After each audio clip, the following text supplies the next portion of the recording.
With me now is former acting Department of Homeland Security Secretary and Heritage Foundation visiting fellow Chad Wolf. By the way, we did reach out to Secretary Mayorkas, have not yet heard back. We'll let you know if we do. Secretary, good to see you. Thank you for being here. What do you think? Is there an actual cover-up going on here? Well, the cover-up is questionable, but I will tell you that it is absolutely shameful that reporters, the media, the press, and others cannot tour some of these facilities.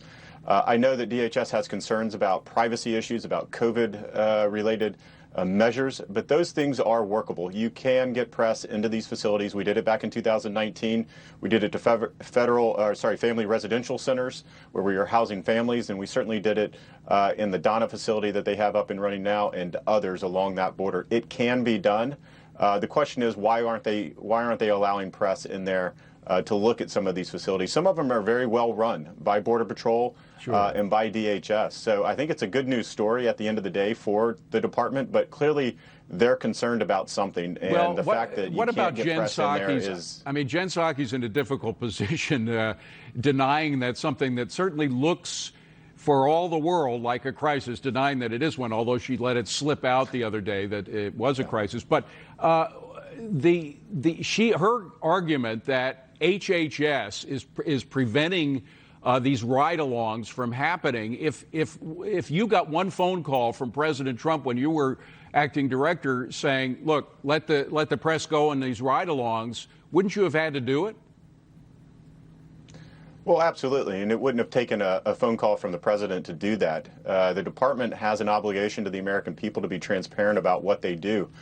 So having press embedded in some ride-alongs or in some of these facilities. Now, you can't give them 24/7 access, and you can't give them unfettered access because there are privacy concerns and other concerns, but you can designate times and you can get them in there if you want to do that, if you want to have that transparency. And I will just say that, obviously President Biden came in talking about transparency and unity, and I can't think of, something less transparent than not allowing press into a unfolding crisis along our southern border right now. We just got these new figures of about 15,000 unaccompanied kids that were being held in both DHS facilities or HHS facilities and Border Patrol facilities.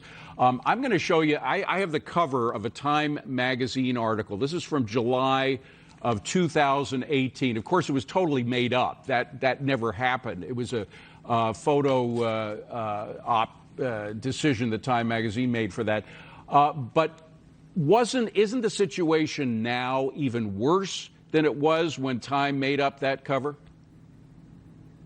As far as unaccompanied alien children, absolutely. The number that you showed in your last segment far exceeds the number of unaccompanied alien children that DHS and HHS had during the 2019 crisis when there was such outrage, and obviously when that cover was. So DHS right now and CBP in their custody at the height during the Trump administration, we had about 2,700 UACs. Today, CBP has almost twice as much, not quite twice, but almost.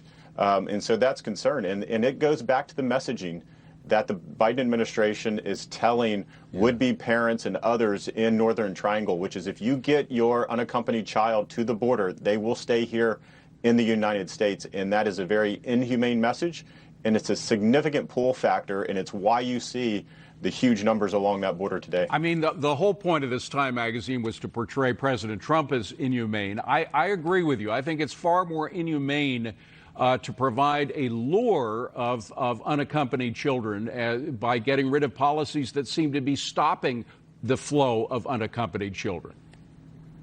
Right.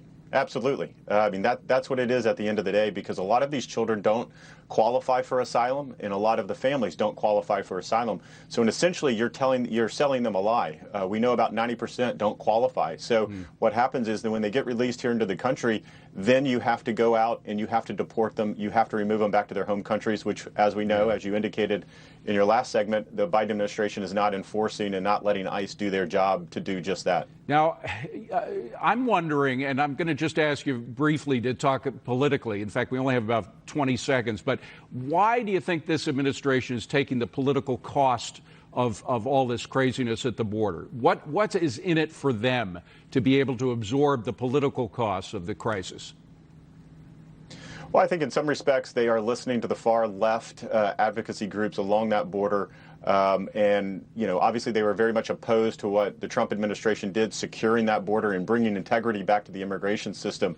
And I think they've swung so hard and they tore down a lot of the procedures and policies that I think a lot of this surge caught them by surprise. It shouldn't have. We talked to them during their transition about the consequences that would occur if you pull some of this back. So it shouldn't have been a surprise, but I think it certainly is. And it's why you see FEMA and you see these emergency measures that they're taking. They're trying to get it under control. And I think at this point they've swung too far to the left, trying to appease that side of their party, and it's very unfortunate. Chad Wolf, it is very unfortunate, particularly for those kids. Our heart goes out to them. Chad Wolf, thank you very much. Appreciate you joining us this Saturday.